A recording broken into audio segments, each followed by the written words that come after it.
We're a registered dietitian, nutritionist, and owner of Baby Bloom Nutrition and Toddler Test Kitchen. Hopefully you're not getting too much background noise. Today I'm talking about mom guilt as my kids are on vacation. Oh, hi, we've got a little visitor. You can say hi. Hi. They're watching TV. So today we are talking about pizza. When is pizza the healthier choice? And the reason I came up on this is because I'm doing my show. I did a podcast with Amy Vig, Chef Amy Vig of Cooking with a Full Plate. Her podcast is called Feel Good Family Food, and that's being released today. So stay tuned for the video link. And I, at one point, just got on this rant and said, you know what? Sometimes pizza is the healthier option. And I'm going to talk about why I said that and when you know if pizza is the healthier option in that moment. So first I want to talk about how there's so much pressure on us these days. You're singing. So there's a lot of pressure on us these days. There's pressure on us to make everything homemade and to be present all the time, which I'm obviously not doing in this moment.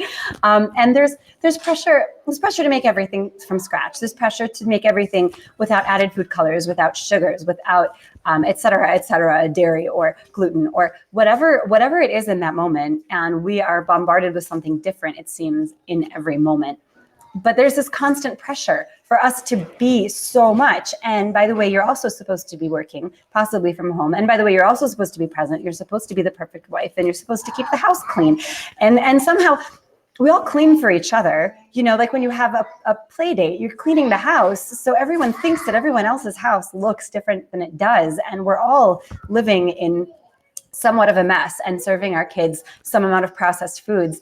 And sometimes you feel like you need to hide that too. So I'm just going to be out front and say, I give my kids processed foods. I've talked about what to look for in processed foods and how to make the best decisions you can in the moment. And sometimes the best decision you can make in the moment is giving them a bag of Lay's potato chips, because it's either that or not give them anything. And sometimes that's just what the decision is. And so we need to kind of ditch this guilt, and we need to ditch the whole mom shame thing where we are feeling judged by other moms and we feel like we have to do more than we can really handle. And so I'm going to talk about how when we talk about health, nutrition is for physical health. But physical health is not the whole picture. We have to think about mental health and emotional health. We have to think about how we can best be present with our kids. And sometimes that means using processed foods, bringing in pizza, ordering something, whatever it is, because our kids need us to be present. And sometimes for us to be present, we also have to take a break and do something for ourselves, which is what you're seeing right now.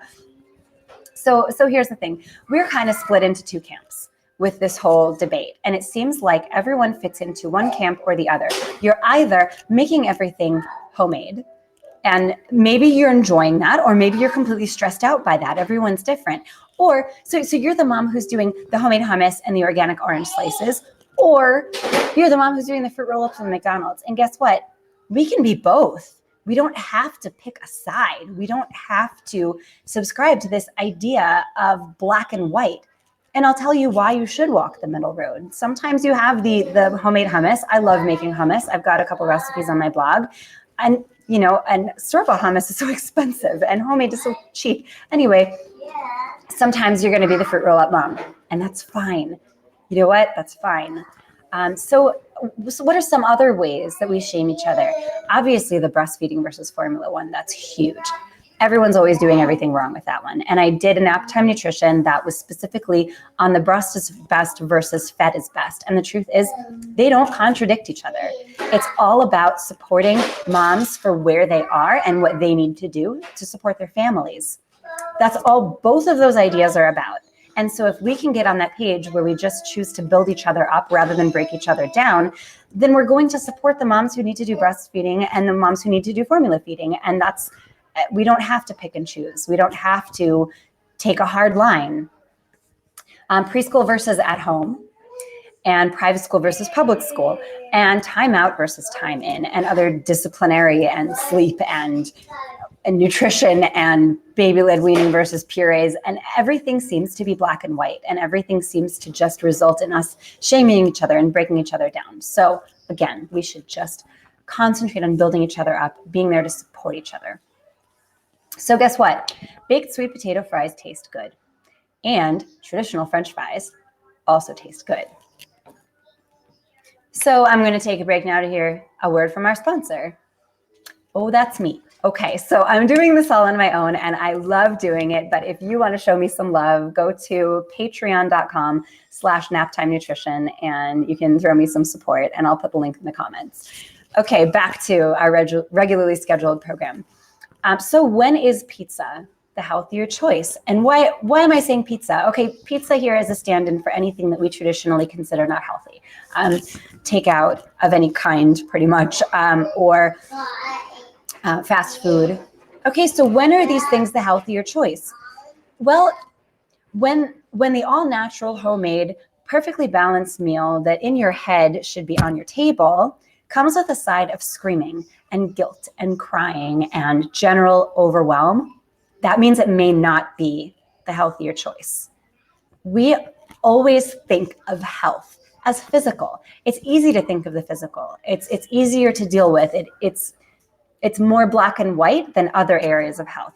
Mental health is a lot of gray area, and there's a lot going on with it, and there's a lot to consider. But when we're talking about health, we do need to take a wider view. We do need to include emotional health and spiritual health. We need to take into account interpersonal connections, because if you are physically healthy but you don't have any of that, you're still going to be miserable. And when we're raising our kids to be healthy, then we also need to consider those other areas. They have to feel supported mentally, spiritually, community-wise, emotionally. And that's the way to really ensure a happier life. And that's what we want for our kids. We want the best thing possible for them. So health is not only physical. So what are we looking for at a mealtime if we're not looking specifically at physical health? We're looking at food associations. When I promote cooking with kids, which I do at Toddler Test Kitchen, which I did on this podcast that I told you about, Cooking with the Full Plate, and of course that link is going to be available. When I'm talking about that, I'm talking about creating positive food associations. And positive food association happens when you're sitting at the table with your kids, or you're cooking with them, or you're gardening with them, or you're shopping with them and allowing them to meaningfully participate in that activity. And that's when you are interacting with your kids in a positive way around food. And that's not going to happen if you're running back and forth to the kitchen. And that's not going to happen if you're coming to the table already completely stressed out. Okay, so the next thing, stress impacts digestion. And I did 2 Naptime Nutritions on that topic because it was so big, how stress impacts digestion. If your child avoids a particular food, it could be because they don't like that food. Fine, we all have likes and dislikes. It could be because last time you served that food, you got into an argument with your spouse or your partner in front of them, and they associate that argument with that food.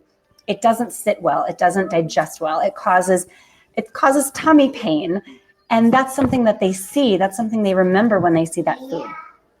And that's where we get a break between physical health and emotional interactions with food. It's important to consider these things. Happy, joyful meals promote family bonding, and that's so important for a lot of different reasons. But you're not going to have a happy, joyful meal if that homemade, organic, balanced meal came with a whole lot of overwhelm. And the truth is, if you're putting this perfect meal on the table and you feel good and you feel happy and you did it while your kids were otherwise entertained, that's great. More power to you, but that's not every night. And so sometimes we just really need a break. And so that's why I'm not saying have pizza every night. I'm not saying take in food every night. But I'm saying that sometimes when that happens, shift the goal, shift the plan, and prioritize creating a happy experience around the table, which carries its own health benefits that do need to be recognized and are very often overlooked.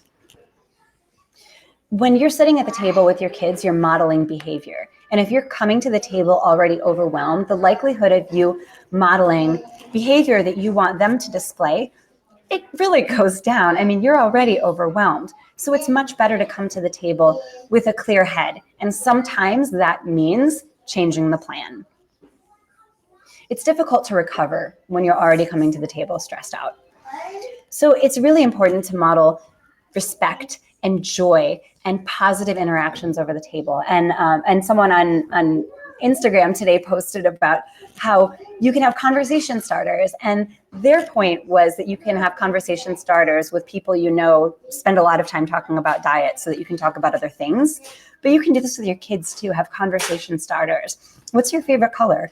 What do you want to be when you grow up? And the thing is, you can ask these things every week because, you know, a 4-year-old is going to have a different answer every time you ask. So have a little jar of questions. And when you feel like maybe you're overwhelmed at the table, pull one out and start a conversation. It's fun. So here's the thing. Think ahead. Meal plan. I'm going to be coming out with an online course on meal planning and a whole family nutrition boot camp type of thing called Save My Sanity. And that's going to be available. But right now, think ahead and try to plan. And know that sometimes the plan doesn't go according to plan. Sometimes you have a hard day. Sometimes you need to take an unanticipated break. Sometimes you get stuck in traffic. So it's important to have backups, and it's important to be flexible and to know that when you can put a pizza on the table joyfully, that is more healthy than putting a balanced meal on the table when you are feeling defeated and overwhelmed and exhausted. And that's the take home that I want you to really absorb today. If you get stuck and you order in, ditch the guilt and enjoy your dinner. Thank you for joining me for this Naptime Nutrition. I will be back not next Tuesday or the following Tuesday because I've got a lot of holidays coming up. So for anyone participating in those holidays, Shana Tova U'Mitzvah, and have an easy fast and enjoy Sukkot. And for those who have no idea what I'm talking about, just send some joy our way. It can be really stressful. Think Christmas. And be sure to check out Cooking with a Full Plate and Feel Good Family Food Podcast. If you're a Phoenix local, come to Toddler Test Kitchen, which is now at Bertuccio Farms in Gilbert, and it's been fantastic there. And I'm also going to be posting dates for the farm South Mountain. And I have a couple other fun locations coming up. So sign up for my newsletter at babybloomnutrition.com. And you'll be the first to know when these class dates and the live registration links are available. Thank you so much for joining me. Have a very happy holiday season if you're watching during this holiday season or any other holiday season for any of our other culture, other faith watch viewers out there. And feel free to send some love my way on patreon.com. Thank you so much for watching.